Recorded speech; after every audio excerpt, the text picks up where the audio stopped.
Welcome to part two. We will be speaking today with our Legislative Counsel, Patty Quincy. The topic today's Know Your Rights and Responsibilities session is what are your First Amendment rights as a public school employee? And what rights do you have, and how can you speak out legally against policies that you don't believe are correct in your district? To take us through this discussion and talk to us about what is in the Constitution and how to move this forward, and who are those people out there that could and should and have a fundamental right to do this, I bring up Patty Quincy, Texas A&T Legislative Counsel. Patty? Thank you, Zeph, and thank you all for taking the time to be here. I really appreciate your participation. As Zeph talked about before, one of the things that we see from the people in power is attempts to silence you. And we all know that as citizens, we have a First Amendment right to free speech, but as educators, you have a special duty. And one of the big reasons why those in power are attempting to dismantle our public education system and to hinder voting at every opportunity, including the latest attacks on the United States postal system, is that an educated electorate is a critical electorate, and that scares those in power. So it just goes to show how critically important your voice is and how important your job is as well. Now, speech involves a matter of public concern, according to the Supreme Court, when it's, quote, fairly considered as relating to any matter of political, social, or other concern to the community.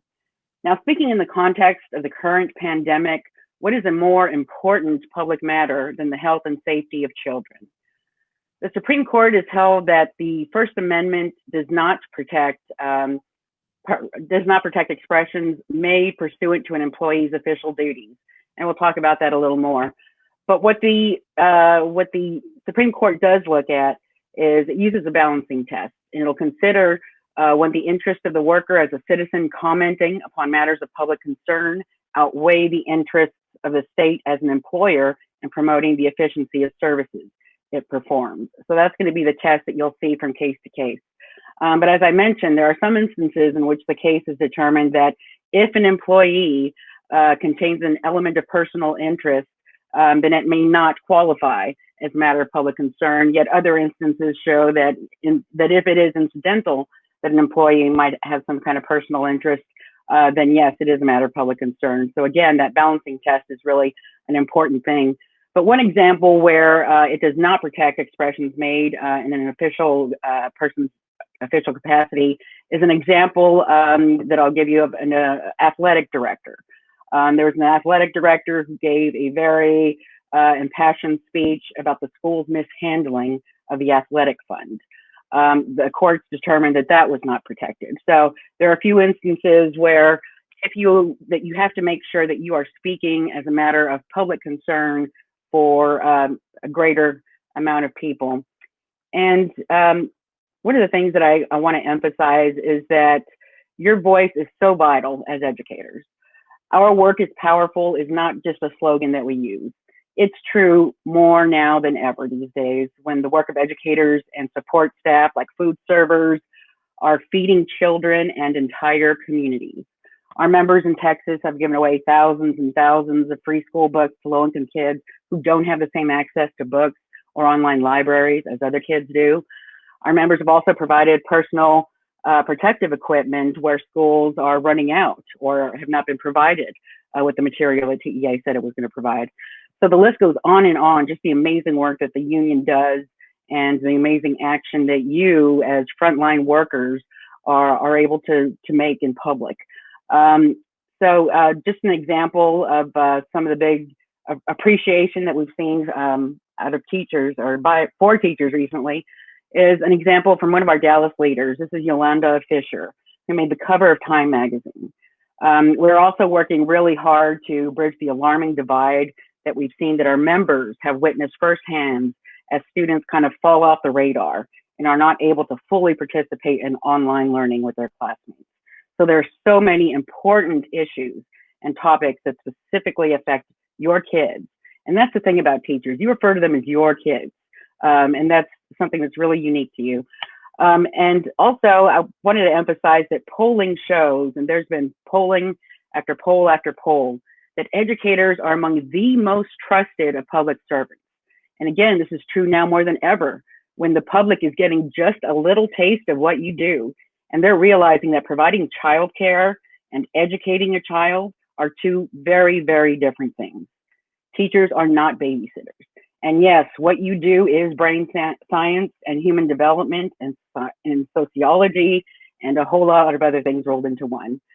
So as a practicing teacher, as a bus driver, as a custodian, you have the unique authority and expertise to speak on what will and won't work in the classroom environment, in the cafeteria, or on the school buses, as districts are discussing reopening plans.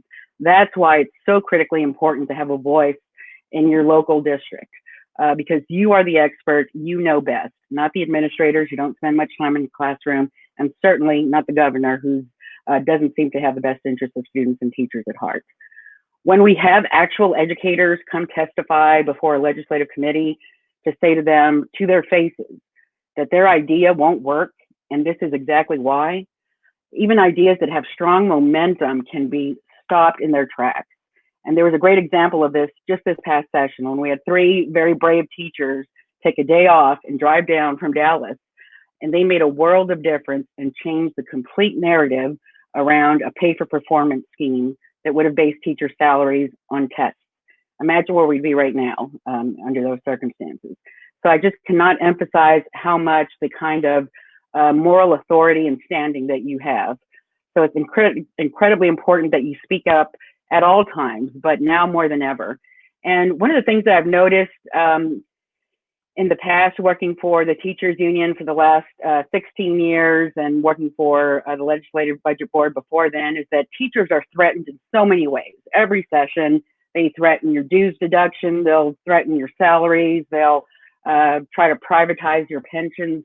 There's so many things that they try to do to you, but I've never seen the kind of anger and righteous indignation from teachers. And I think the difference is here is that they're not going after your pension. They're not going after your salary. They're going after your kids. And this is what's made it so very personal for so many of our members who I've just heard in tears when they come to realize that they have to make a balance between taking care of their kids at school and taking care of their kids at home. And that's just not a proper choice for any professional to make.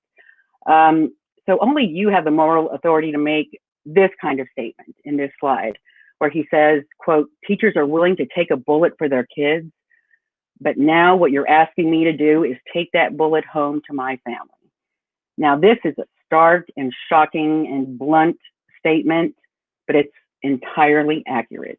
If it came from anyone else, it might be considered hyperbolic, but when you, a classroom educator, say this, people know it's true and they listen. And when it comes from you, it means so much more. Another good example is this teacher who's also participating in Red for Ed, which is why several of us are wearing red today. And she asks a simple question. If TEA can track STAR tests and students for years and years within an inch of a student's life, then of course TEA can easily track COVID exposures and spreads. Yet the latest that we've heard from the Department of State Health Services and TEA is that they're still in discussions of whether or not to collect this incredibly important information that TEA needs in order to determine where to send its PPE and where to send additional resources needed. So I cannot emphasize just how important it is for you to speak up on social media. Some of these posts got thousands and thousands and thousands of posts. It gets parents engaged, it got students engaged, and really this, in a few words that could be easily tweeted, really succinctly encapsulated what this whole scenario is about. You're not only endangering teachers, you're not only endangering students, you're endangering entire communities. So it really kind of shows what a prescient issue this is and what importance it is to speak out. And speech on a matter of public concern is, as we spoke about earlier, we do want to make something very clear when you are speaking as a public employee, that you are speaking on a matter of concern. What you don't want to do is make personal complaints. Now, while your job performance may feel like a very important matter of concern to you, it does not constitute a matter of public concern. Neither does a matter related to your official duties. Remember, again, that athletic director example. Making personalized attacks on a specific individual makes it very, very difficult for you to be able to say that you're trying to comment on a matter of public concern and that you're merely concerned with what's going on in your schools. One of the things you also want to make very clear is that this is a matter affecting many people, especially children. And this is exactly what your expertise is. So again, when you have that kind of moral authority and moral standing to be able to say that that what's going on isn't right, people are going to sit up, people are going to listen. And when you speak on a matter of public concern, when it's, like I said, and it's a matter as important as the lives of children, then it's really hard to argue that you're being selfish, really, when you're talking about children and standing up for children and your coworkers. And another thing to remember is that many of our local school districts and campuses have site-based decision-making committees. They have a district advisory committee. They might have a variety of other kind of elected positions that teachers might have on a campus. So there is a little difference between speaking as an individual public employee on a matter of public concern and speaking as someone who's in an official capacity. And in fact, our own Martha Owen took a case all the way up to the Fifth Circuit that kind of shows that there is some additional kind of different protections when it comes to folks who are in a leadership position. Actually, let me go back a slide.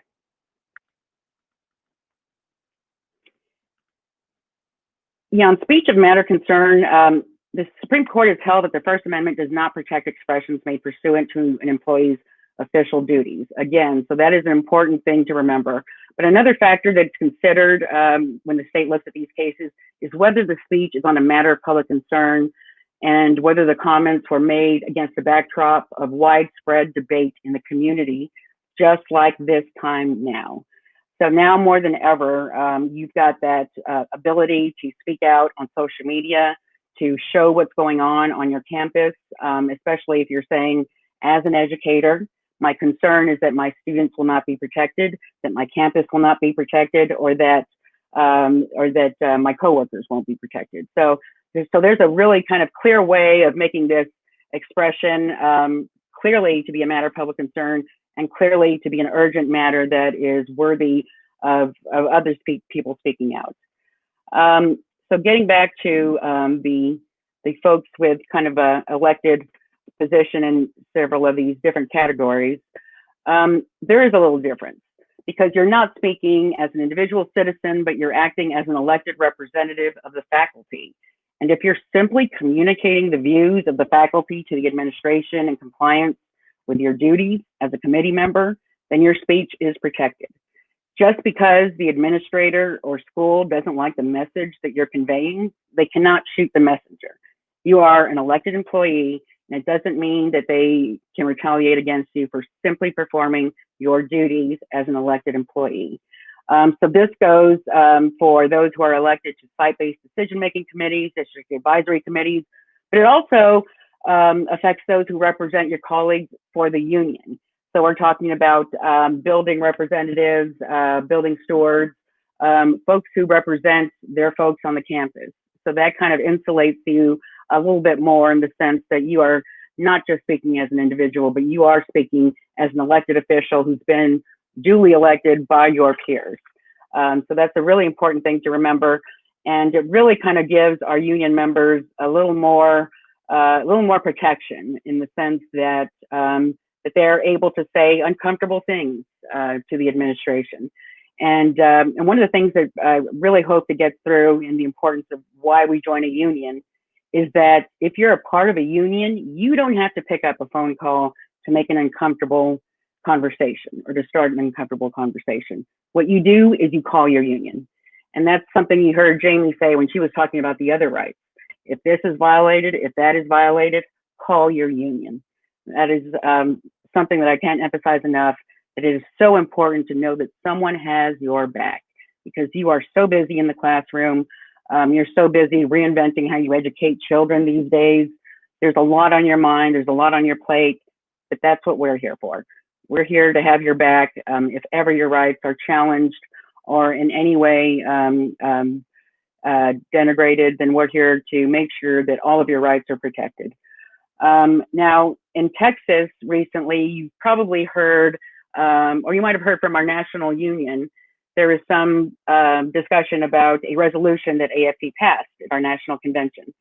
And what happened, the resolution essentially says that AFT would support strikes on a case-by-case basis where it's legal and only as a last resort. So a lot of media kind of conflated a lot of things and is, kind of saying that teachers are out ready to strike, but that's not quite the case. Some states actually allow for teacher strikes, but Texas is not one of them. Those states that don't allow teacher strikes or that are anti-collective bargaining states are called right-to-work states. But around the union, we call that right-to-work for less states, because that means employees typically have less protections, get less pay, have less benefits. So after all, the idea behind collective bargaining is just a simple concept that employees should have a say in their working conditions, which of course produce great learning conditions. So it is so important that although we can't strike in Texas, there are a lot of other things we can do. But I just want to make sure that you know exactly what's at stake with striking. The prohibition on striking is located in Government Code Section 617.003. And what it says is that a public employee may not strike or engage in, quote, an organized work stoppage against the state or political subdivision of the state, like a school district. What it also says is that all civil service rights, reemployment rights, and any other rights, benefits, and privileges earned from public employment could possibly be stripped. So this is a very draconian penalty, considering the fact that you have already earned your pension. So this is a really stark, very right-to-work state kind of legislation that really wants to silence educators at every turn. So technically, if you were to strike, being part of an organized work stoppage, it is possible that you could not only lose your pension, but you could also see sanctions applied to your certification. And again, if such a thing were to happen, or if you, before you even want to speak out on matters, join the union. Because again, if ever you encounter any kind of pushback from merely speaking on social media or having an Amazon wish list, if you can believe this, and this pandemic has really shined a light on mistreatment of teachers. Some teachers are being told they can't even put their Amazon wish list on their social media, which is absolutely absurd. But again, if that's a problem, pick up the phone, call the union. Now is the best time to join the union, especially now when we don't know what's going to happen in the coming year. There's so much uncertainty and so much lack of leadership among our state and local leaders. It's so important that we be the alternative to the lack of guidance. So in place of striking, there are so many alternatives. Joining the union is the first most important step you can make. As Zeph spoke about earlier, our power and ability to organize is the proof is in the pudding. We've seen in Socorro and El Paso, San Antonio, just where the best reopening plans are located, we're seeing that it was because our teachers, our members, our unions, and because we're locals all over the state, we've got community relationships. So because we have relationships, we see action. And relationships are everything. And again, the best part is having locals throughout the state. We have relationships on the ground with administrators, local health authorities, other community members and leaders to ensure that we aren't the lonely voice calling for the best interest of children and all school employees. And we're also very well known to seek redress through legal action. And Martha Owen represents us really, really well in that. So you'll often see us in the news doing that kind of an action. So there are a lot of alternatives that we can take. There's also actions, digital actions, such as letter campaigns and letter writing to the governor, to Mike Morath, and we've seen results from that too. Letter campaigns to school districts, just engaging in a little bit of organized activity really shapes and really kind of changes the narrative of how a school is rolling out its reopening plan. And again, because we've got locals all over the state, we have relationships with local elected officials. And knowing those local officials helps us to be able to engage in a safe reopening plan in conjunction with both the school district and the local health authorities. So I can't emphasize enough what importance it is to join the union now. And just because we can't strike in Texas doesn't mean we don't have a very powerful, very active union that is making change every single day. So thank you very much for your time and attention, and I'll be glad to answer any questions.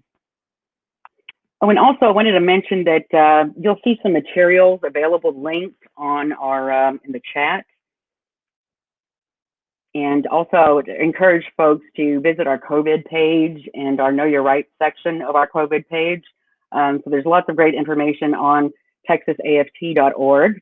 And I would also encourage you to sign up for our email list. And if you do that, you'll get notice of our action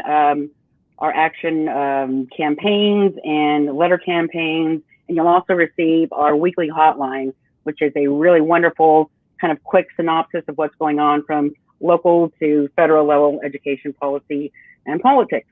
So thank you very much. Thank you, Patty. I appreciate the presentation. A lot of great information there, and it's led to several great questions. And I'd like to start off with this first question from Bobby in Austin. Bobby's question is, what if you're not elected to a position within your union, but you're leading organizing efforts at your school? Does the same additional protections for protected speech, do they apply to people who may be the chair of a committee, or they may be a building representative appointed by the local union? Yes, they would be protected. That was another example, is that, and correct me if I'm wrong, Martha, but yeah, because you are representing a group of people, and it sounds as though it's kind of a formal, there was a committee, so that kind of sounds formal. So if you are indeed a spokesperson for a committee of some sort, then you are merely the messenger transmitting the message. Yeah, can I add something on that? Just echoing what Patty said, Patty talked about, the First Amendment, which is the right of free speech, but also embedded in the First Amendment is the right of association. Mm-hmm. And so you have, if you are a member of the union and you are participating in a union action, union-related speech, then that's going to give you an additional measure of protection that can be important in an employment setting.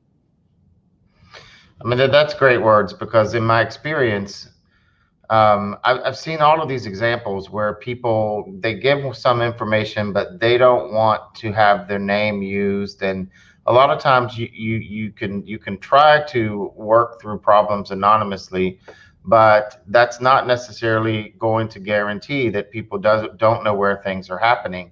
But when you actually come out, when you file the grievance, when you speak on behalf of the union, when you make the public declaration, would you or would you not say that there's actually more protection for people then when it comes to issues of retaliation, because you actually have something to base a case for retaliation on? What are your thoughts on those, attorneys? Yes, I mean, absolutely. Because it kind of goes back to what I was saying with the Whistleblower Act. I mean, you've got to be able to make the causal connection between your protected activity and whatever bad thing has happened to you that you're saying you were retaliated against for. So in any kind of retaliation case, you have to show the concerted activity. And so if you're just like Zeph said, if you are kind of doing things on the side, maybe your administrator knows about that or suspects you're involved. But if you are not, if you don't come forward and actually speak out and identify yourself, it's going to be harder for you to show that causal connection. So I would say, just like Patty said, two important things that you can say to kind of enhance your First Amendment protections is make clear, and it doesn't hurt to say it like this: I'm speaking as a citizen.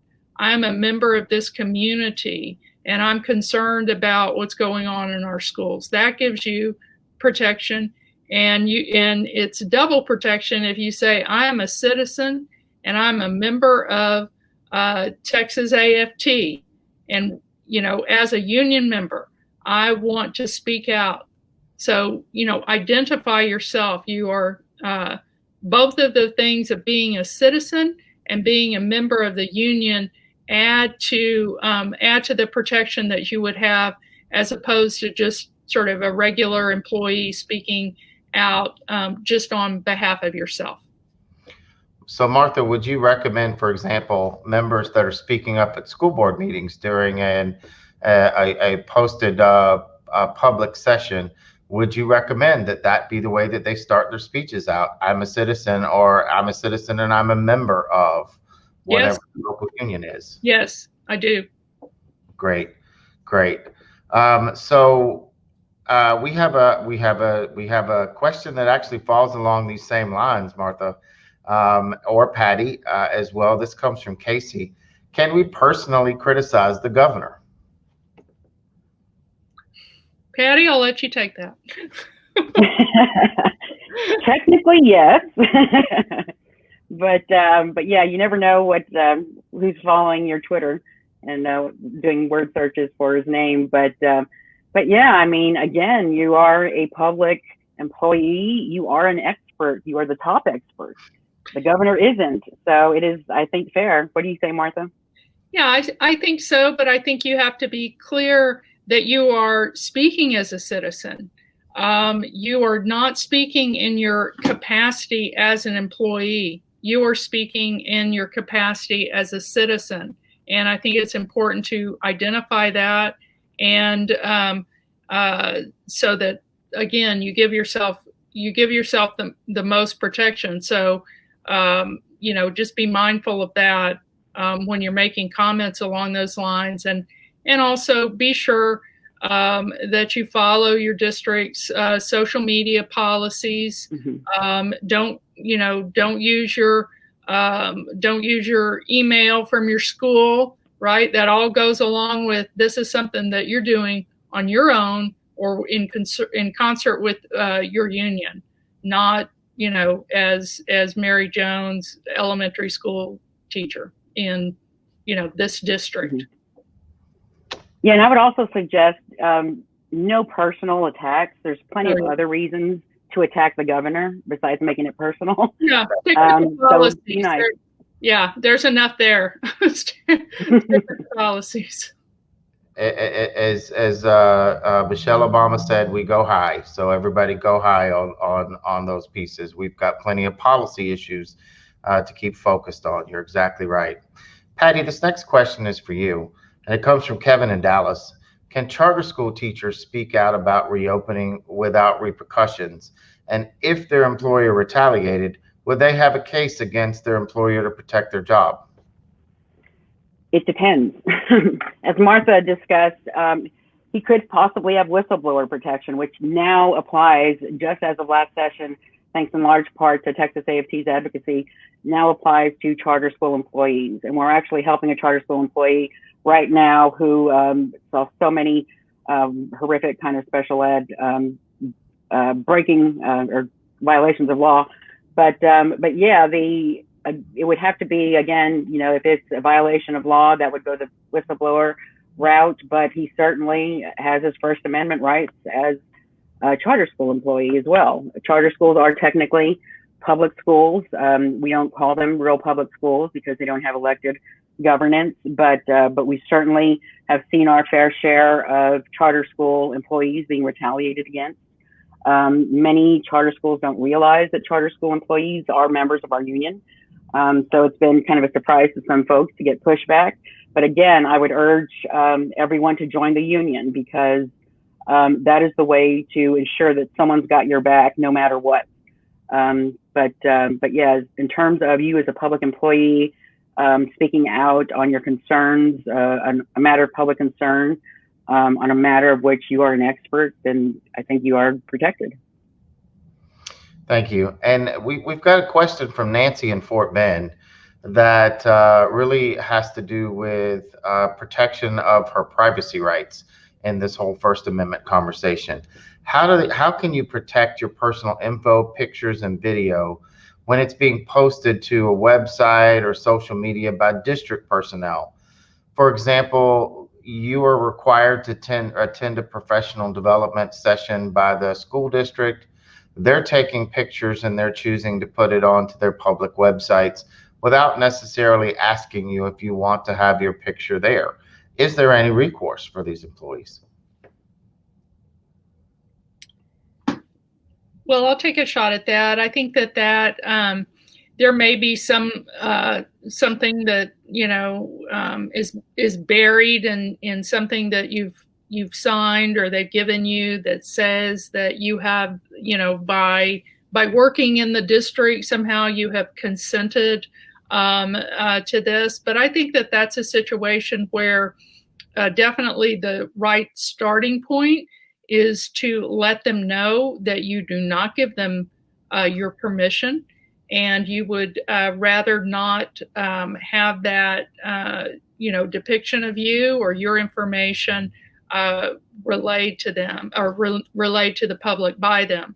So I would start by sort of declaring this is not something that you have consented to or that you want to consent to, and then let's see how they respond. Martha, as a follow-up on that question, generally, especially when an employee first starts working for a district, they'll often ask them if they want to have their personal information restricted, their address, their phone number, et cetera, from public documents. Is there anything, are they unilaterally allowed to write or include in that statement? I also do not want my image being used without my express consent. Sure.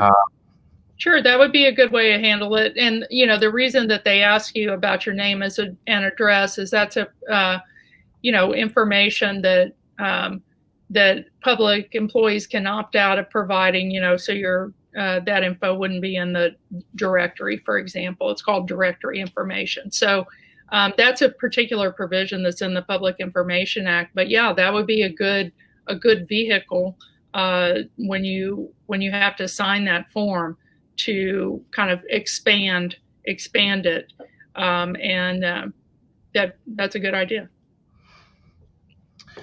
Thank you. And this, Patty, this is a question that goes back to you. It comes from Rosanette. Can I use my ISD email to speak about action or concerns to address with my colleagues? It's better not to.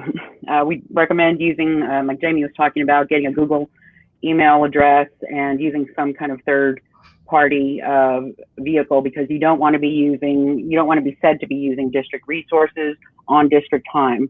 So if you're going to send emails, don't do it during your work hours. Don't do it on campus or using even the district servers. So yeah, I would encourage you to get kind of just a regular Gmail, which are free. Use those addresses instead. Yeah, Patty, this is one of the recommendations we have as well too, particularly for union organizing reasons.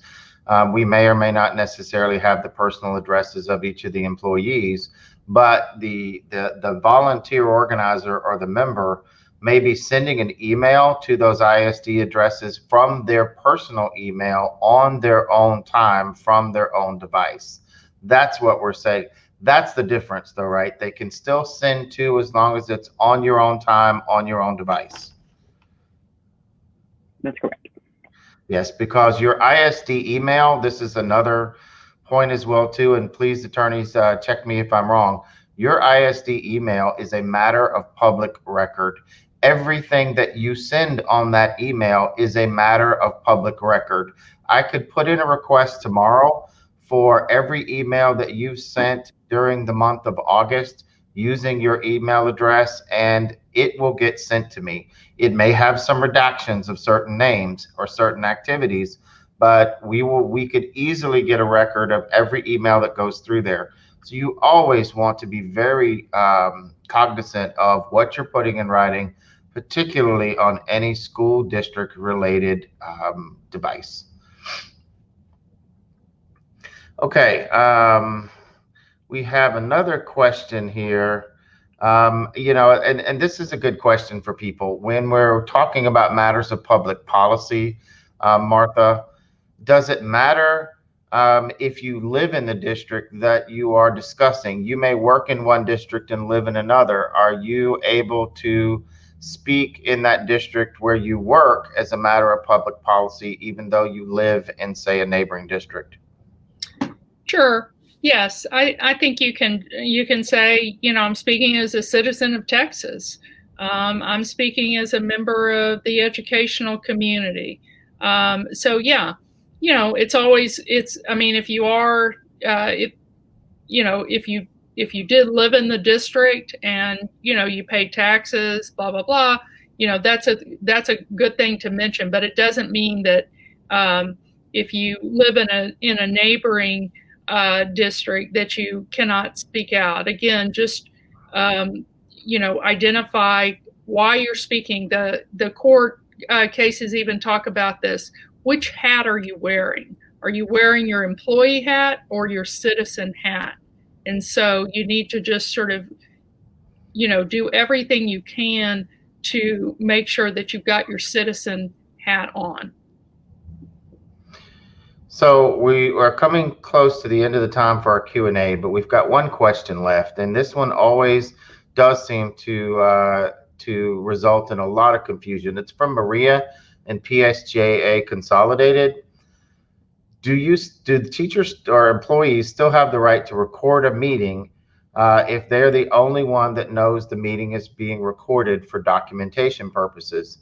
They've been told that they're not, that's not legal.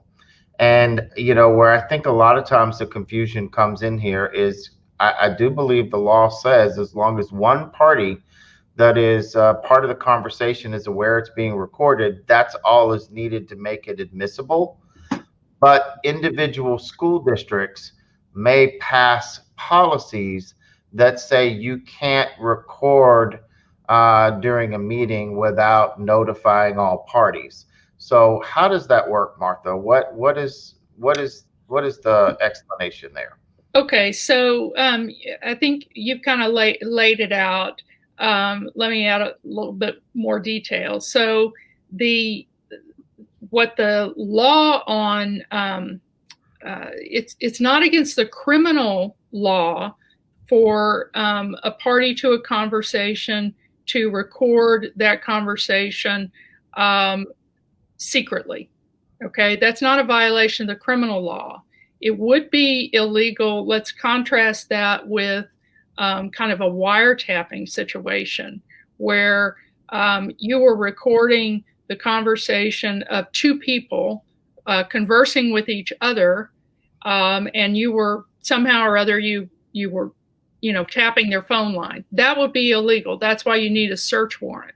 Okay, that's what the criminal law says.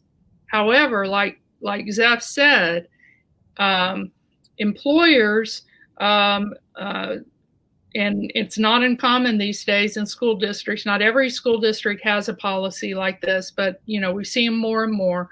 The school district, as a matter of policy, employment policy, tells its employees they do not have the right to record surreptitiously a conversation that they have, as an employee. And there's nothing that makes it illegal for a school district to have a policy like that. In other words, they can do that. They can restrict it. And so if this is something that you feel like you have the need to do, then you need to check your local policy, because the last thing you want to do is to violate that policy.